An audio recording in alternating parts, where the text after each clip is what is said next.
Good morning बच्चों। पिछले class में हम लोग ने पढ़ा था द्विविस्थापन अभिक्रिया, डबल डिस्प्लेसमेंट रिएक्शन। आज हम लोग करेंगे उपचयन एवं अपचयन, ऑक्सीडेशन एंड रिडक्शन। ठीक है, इसके लिए सबसे पढ़ना शुरू करते हैं 1.2.5 उपचयन एवं अपचयन। ठीक है, इसके लिए एक्टिविटीज करते हैं, क्योंकि हमें पता है कि science totally depends on activities. Okay, तो इसके लिए सबसे पहले क्या करते हैं, क्रियाकलाप 1.10 एक्टिविटीज 1.10। चाइना डिस्क में 1 ग्राम कॉपर चूर्ण लेकर उसे गर्म कीजिए। चित्र 1.10 में देखिए, एक चाइना डिस्क है, कॉपर चूर्ण युक्त चाइना डिस्क। ठीक है, इसमें कॉपर चूर्ण भी लिया गया है। देखिए, ये जाली है, ठीक है, और ये तिपाई है। इसका 3 स्टैंड है, यहाँ 2 ही स्टैंड को दिखाया जा रहा है। ठीक है, ये बर्नर है।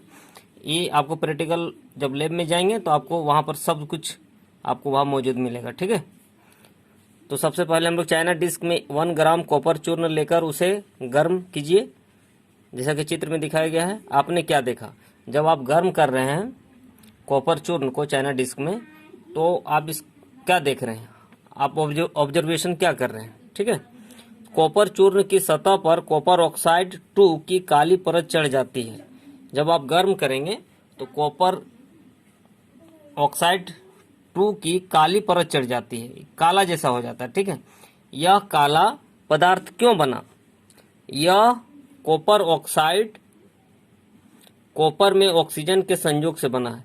क्योंकि देखिए, हम लोग यहाँ देख रहे हैं कि यहाँ पर आप कॉपर लिए हैं, ठीक है, Cu, तो Cu ऑक्सीजन से संपर्क करेगा, हवा का संपर्क करेगा, जैसे आप गर्म कर रहे हैं। ठीक है, यह कॉपर ऑक्साइड कॉपर में ऑक्सीजन के योग से बना है। ये जो कॉपर ऑक्साइड यहाँ बनेगा वो ऑक्सीजन के संयोग से बना। देखिए, कॉपर जब ऑक्सीजन से संपर्क किया और जब आप इसको हीट कर रहे हैं तो क्या बन गया, कॉपर ऑक्साइड। ठीक है, अब इसको बैलेंस करके देख सकते हैं, कॉपर 2 कॉपर 2, ठीक है, ऑक्सीजन 2 ऑक्सीजन 2। ठीक है, इधर क्लियर। यदि इस गर्म पदार्थ CuO, जो CuO है, कॉपर ऑक्साइड है, यदि इस गर्म पदार्थ CuO के ऊपर हाइड्रोजन गैस प्रवाहित की जाए, आप यदि इसमें आप हाइड्रोजन गैस डालते हैं, ठीक है, इसके ऊपर अगर आप हाइड्रोजन गैस प्रवाहित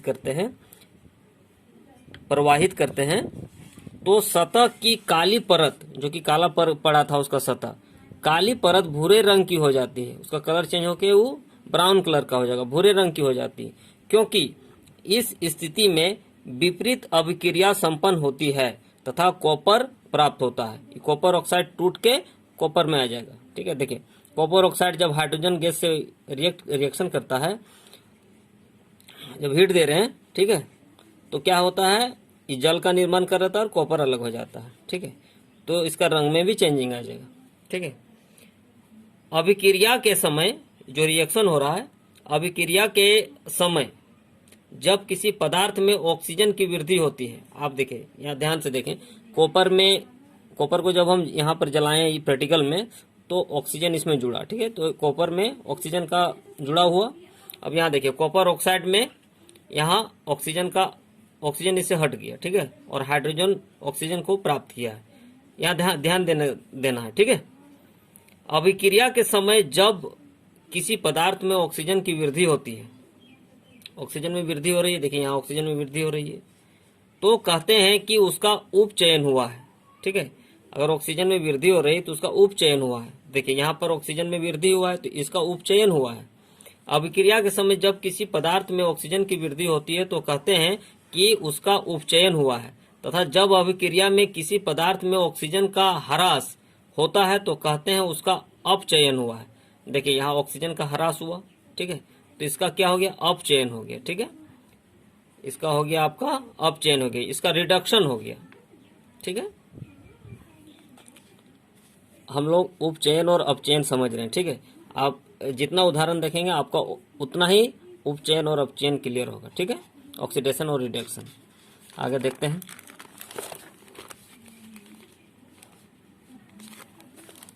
अभिक्रिया 1.20 में कॉपर 2 ऑक्साइड में ऑक्सीजन का ह्रास हो रहा है। ठीक है, अब उसमें ऑक्सीजन, जो कॉपर ऑक्साइड जो बना तो उसमें ऑक्सीजन हट रहा है। अभिक्रिया इतना में कॉपर 2 ऑक्साइड में ऑक्सीजन का ह्रास हो रहा है, इसलिए यह अपचयित हुआ है। ठीक है। हाइड्रोजन में ऑक्सीजन की वृद्धि हो रही है, हाइड्रोजन में ऑक्सीजन की वृद्धि हो रही है, हाइड्रोजन में ऑक्सीजन जुड़ रहा है। अब पिछले रिएक्शन में देखे हैं, हाइड्रोजन में ऑक्सीजन की वृद्धि हो रही है, इसलिए यह उपचयित हुआ है। ठीक है। अर्थात किसी अभिक्रिया में एक अभिकारक उपचयित तथा दूसरा अभिकारक अपचयित होता है। ठीक है। इन अभिक्रियाओं को उपचयन, अपचयन अथवा रिडॉक्स अभिक्रिया कहते हैं। मीन्स कहने का मतलब ये जो रिएक्टेंट आएगा, एक रिएक्टेंट आपका ऑक्सीडाइज्ड होगा और एक रिएक्टेंट का आपका ऑक्सीडेशन होगा, एक रिएक्टेंट का आपका रिडक्शन होगा। तो उस तरह का अभिक्रिया को हम लोग कहते हैं उपचयन अपचयन अभिक्रिया, और इसको हम लोग अथवा इसको कह सकते हैं रेडॉक्स अभिक्रिया भी कह सकते हैं। ठीक है। आप इस उदाहरण से समझने का प्रयास करें। ठीक है। कॉपर ऑक्साइड जब हाइड्रोजन से रिएक्शन किया, जो कि पिछले रिएक्शन में हम लोग देखे हैं। ठीक है। देखिए यहाँ पर जब इसको कॉपर ऑक्साइड को हाइड्रोजन में मिला के इसको रिएक्शन करवाएं, तो देखिए कॉपर ऑक्साइड से कॉपर ऑक्सीजन निकल के कॉपर में ही कॉपर बनाया, और हाइड्रोजन ऑक्सीजन को गेन करके वाटर बनाया। ठीक है। तो आप यहाँ देखें, कॉपर ऑक्साइड से ऑक्सीजन का हटना मीन्स इसका रिडक्शन होना। ठीक है। इसका रिडक्शन हो गया, अपचयन हो गया, और हाइड्रोजन में ऑक्सीजन का जुड़ना, इसका मीन्स हाइड्रोजन का उपचयन हुआ, मीन्स इसका ऑक्सीडेशन हुआ और जल का निर्माण किया। ठीक है। तो ये एक रिडॉक्स रिएक्शन है, रिडॉक्स अभिक्रिया है। ठीक है। रिडॉक्स अभिक्रिया के कुछ अन्य उदाहरण भी हैं। आप देखें, ZnO जिंक ऑक्साइड जब कार्बन से रिएक्शन करता है तो Zn प्लस CO बना। ठीक है।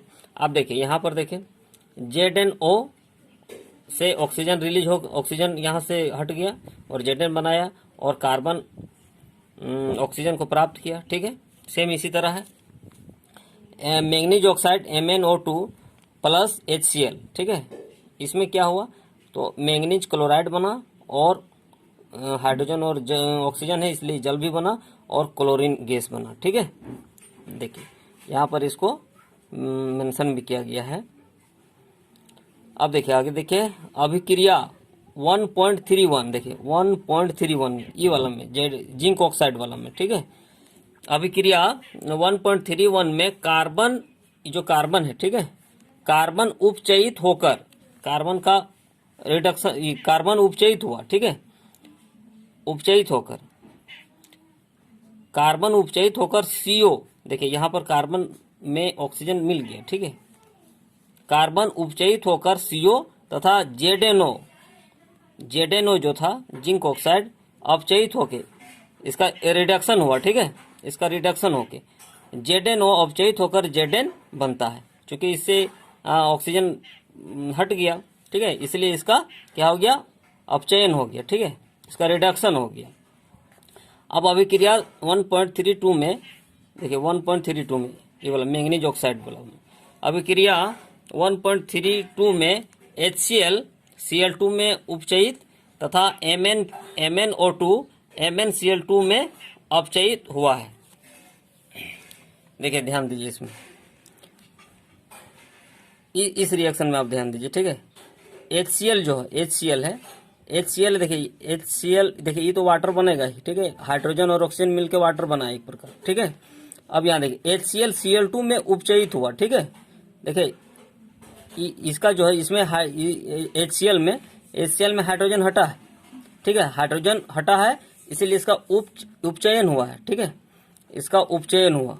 आप देखिए HCl जो है, HCl Cl2 में उपचयित हुआ, Cl2 में उपचयित हुआ, क्योंकि हाइड्रोजन इससे हट रहा है। हाइड्रोजन से हटना भी ऑक्सीडेशन का ये है, निर्देश है। ठीक है।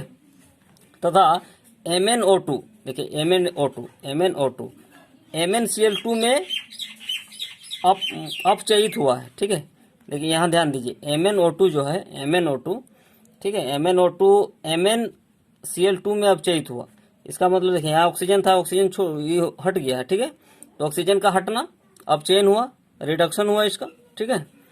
तो MnO2 MnCl2 में अपचयित हुआ है। ठीक है, ऊपर के उदाहरणों के आधार पर, इतना जितना आप एग्जाम्पल देखें, ठीक है, ऊपर के उदाहरणों के आधार पर हम कह सकते हैं कि यदि किसी अभिक्रिया में पदार्थ का उपचयन तब होता है,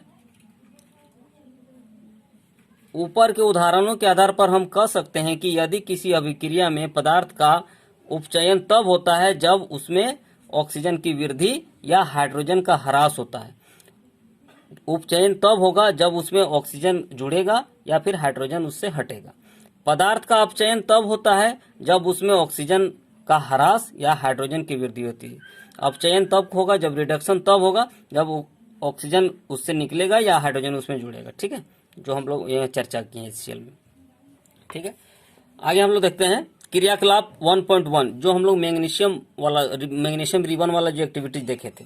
क्रियाकलाप 1.1 पर ध्यान दीजिए, जिसमें एक चमकदार ज्वाला के साथ मैग्नीशियम रिबन का वायु ऑक्सीजन में दहन होता है तथा यह श्वेत प्रकाश मैग्नीशियम ऑक्साइड में परिवर्तित हो जाता है। इस अभिक्रिया में मैग्नीशियम का उपचयन होता है या अपचयन?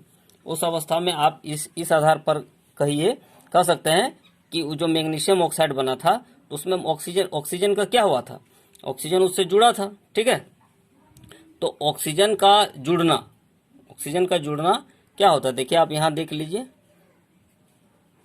यदि किसी अभिक्रिया में पदार्थ का उपचयन तब होता है जब उसमें ऑक्सीजन की वृद्धि होती है, इसका मतलब है कि मैग्नीशियम का उपचयन हुआ है। ठीक है, तो आप इसको बहुत भली भांति समझ गए होंगे। ठीक है, आप जैसे जैसे और प्रैक्टिस करेंगे आपको और समझ में आ जाएगा। ठीक है, आगे इसमें क्या है? आगे है कि क्या 1.3, क्या आपने दैनिक जीवन में उपचयन अभिक्रियाओं के प्रभावों को देखा है? उपचयन के अभिक्रियाओं के प्रभाव को देखना का मीन्स मतलब आप अपने दैनिक जीवन में क्या कोई वस्तु को आप खुले छोड़ देते हैं तो क्या उससे ऑक्सीजन का जो संपर्क होता है, ठीक है, तो उसका क्या क्या असर पड़ता है? क्या आपने दैनिक जीवन में, अपने डेली लाइफ में उपचयन अभिक्रियाओं के प्रभावों को भी देखा है? तो इसके लिए सबसे पहले हम लोग उसका देखते हैं संक्षारण, कि कोई वस्तु को, लोहे को, फॉर एग्जाम्पल आप लोहा को ले सकते हैं कि आप खुला छोड़ देते हैं तो उस पर जंग लग जाता है, तो क्या है? वो संक्षारण है। ऑक्सीजन से जुड़ा, उसका ऑक्सीजन के प्रभाव में आया तो उसका संक्षारण होने लगा। संक्षारण क्या है इसको हम लोग देखते हैं। ठीक है, आपने अवश्य देखा होगा कि लोहे की बनी नई वस्तुएं चमकीली होती है, लेकिन कुछ समय पश्चात उन पर लालिमा युक्त भूरे रंग की परत चढ़ जाती है। आप उसको खुला में छोड़ देंगे लोहा की परत को तो लाल लिए हुए भूरे रंग का परत चढ़ जाती है। प्राय इस प्रक्रिया को लोहे पर जंग लगना कहते हैं। ठीक है, आप समझिए कि वो लोहा पर जंग लगा हुआ है।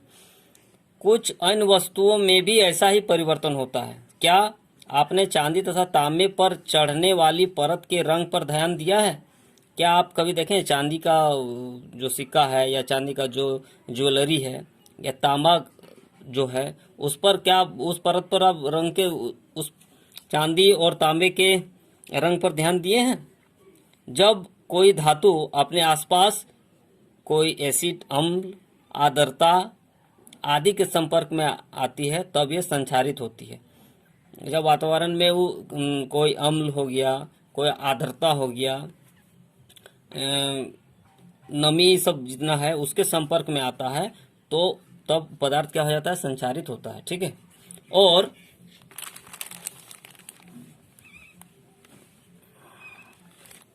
इस प्रक्रिया को संक्षारण कहते हैं। ठीक है,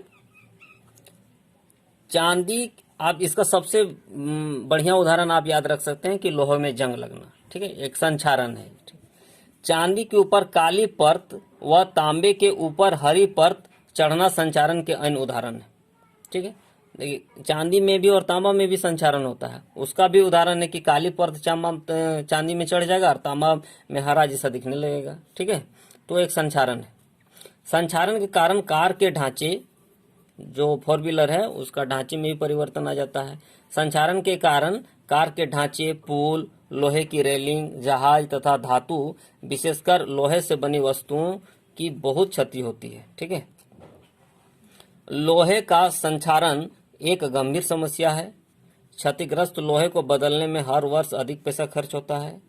ठीक है, मीन संक्षारण से बचाने की बहुत आवश्यकता है। ठीक है, अध्याय 3 में आपको संक्षारण के बारे में अधिक जानकारी प्राप्त होगी।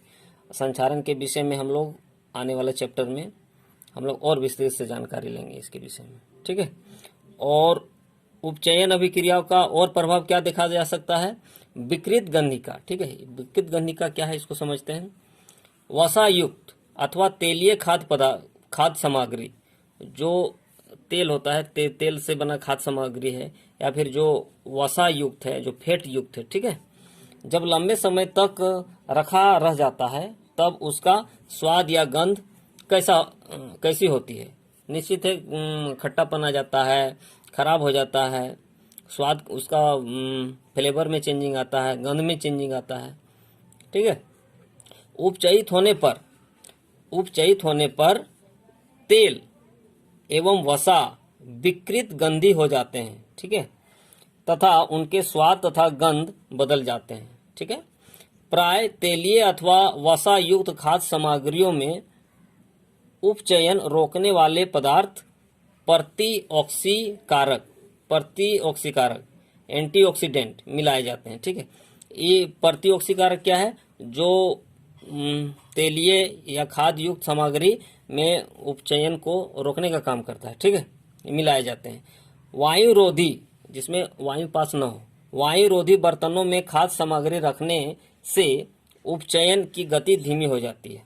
ठीक है, क्या आप जानते हैं कि चिप्स बनाने वाले चिप्स की थैली में से ऑक्सीजन हटाकर उसमें नाइट्रोजन जैसे कम सक्रिय गैस से युक्त कर देते हैं ताकि चिप्स का उपचयन न हो सके। देखिए, चिप्स जब पैकिंग होता है तो उसका जो पैकेट है, उस पैकेट में चूंकि हवा तो हर जगह है, ऑक्सीजन तो हर जगह है, तो उसमें ऑक्सीजन को निकाल के, यंत्र के द्वारा ऑक्सीजन को निकाल के उसमें नाइट्रोजन गैस भरा जाता है। चूंकि नाइट्रोजन ऑक्सीजन से कम सक्रिय है, इसलिए वो ऑक्सीजन उसमें क्या होगा? उपचयन नहीं होगा। ठीक है, इसीलिए नाइट्रोजन गैस को चिप्स के पैकेट में डाला जाता है, क्योंकि चिप्स खराब ना हो। ठीक है, तो ये हम लोग ने पढ़ लिया विकृत गंधिका। अब इसके बाद क्या है? प्रश्न है, इंडेक्स क्वेश्चन। ठीक है, इंडेक्स क्वेश्चन को करने के लिए पहले हम क्वेश्चन को देखते हैं क्या है नंबर 1 में, जो कि बहुत इंपॉर्टेंट है, वेरी वेरी इंपॉर्टेंट है। ठीक है, जब लोहे की कील को कॉपर सल्फेट के विलयन में डुबोया जाता है तो विलयन का रंग क्यों बदल जाता है? ठीक है, हम लोग इसका एक्टिविटीज भी किए हैं, तो इसके लिए हम लोग देखते हैं। देखिए, जब लोहे की कील को कॉपर सल्फेट के विलयन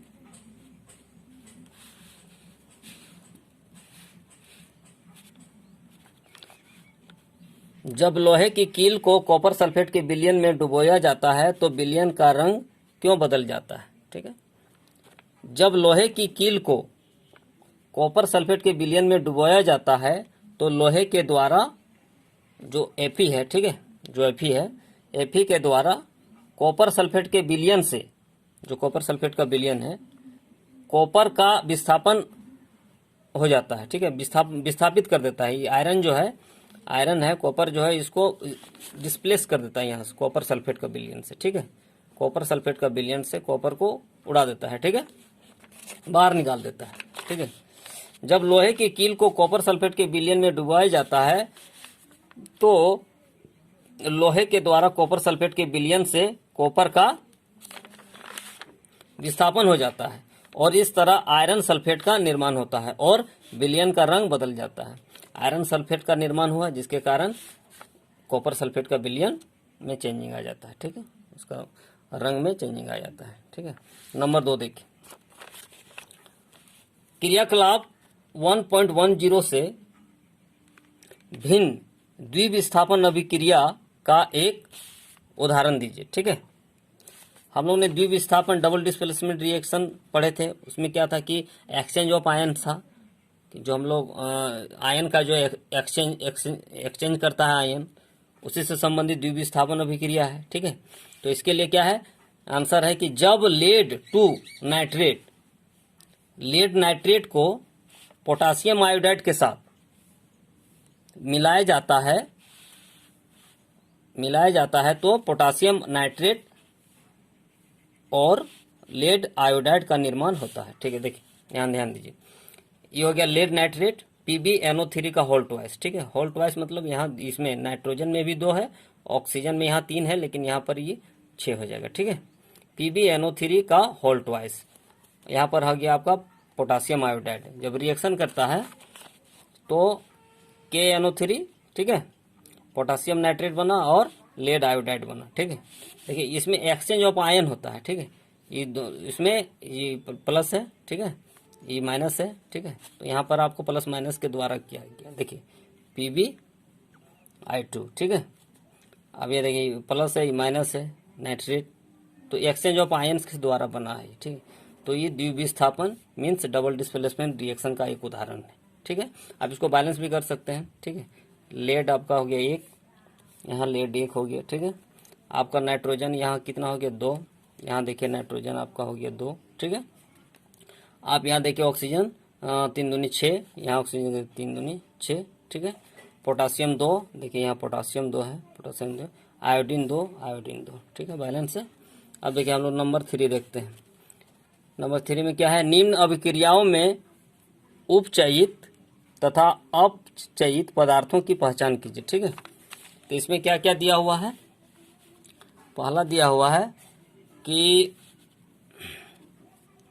sodium solid plus oxygen gas जब ये करता है, रिएक्शन करता है, तो सोडियम ऑक्साइड बना। नंबर 2 में है कॉपर ऑक्साइड में हाइड्रोजन गैस डालने से क्या बना, कॉपर अलग हुआ और H2O बना।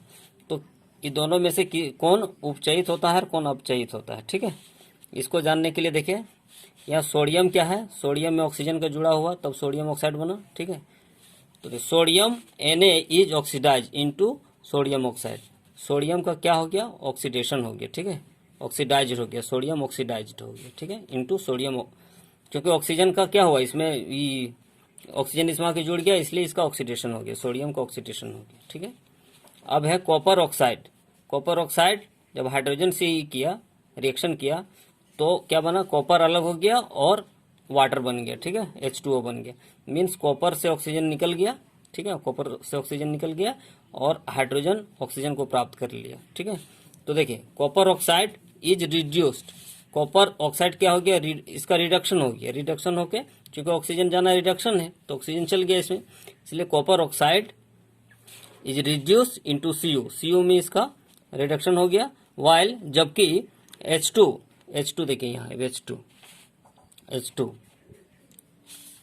हाइड्रोजन इज ऑक्सीडाइज्ड, हाइड्रोजन क्या गया, ऑक्सीडाइज्ड हो गया इनटू वाटर में। देखिए इसमें ऑक्सीजन का जुड़ा हो गया, इसलिए इसका ऑक्सीडेशन हो गया। ठीक है, आज के क्लास में इतना ही है। ठीक है, थैंक यू। आप हमारे चैनल को लाइक और सब्सक्राइब जरूर करें। Thank you.